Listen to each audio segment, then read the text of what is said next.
نرحب بالطالب ياسر الصاعدي. أهلا وسهلا بك في مؤتمر العلم الرابع لجامعة القرى. الله يسلمك. حدثنا عن مشاركتك في المؤتمر. احنا شاركنا بورقة بحث عنوانها تقييم رضا الطلاب عن نظام الخدمات الإلكترونية في نظام قبول التسجيل بجامعة طيبة. احنا طلاب من جامعة طيبة شاركنا في هذا البحث ونتمنى التوفيق من الله سبحانه وتعالى. ما هي النقاط التي ركزت عليها المشاركة؟ نقاط دراسات سابقة يعني لها نفس النمط دراستنا.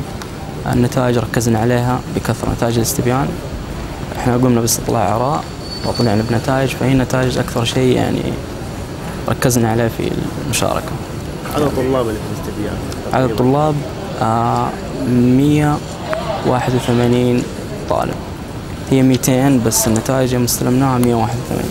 كم كان عدد القبول والرضا في الاستبيان؟ والله هذا سؤال صعب ما يعني كانوا يعني الافريج تقريبا راضين عن الخدمات، يعني الأغلبية راضين. القسم العلمي كانوا شوي غير راضين، لكن القسم الأدبي كانوا راضين بزيادة يعني.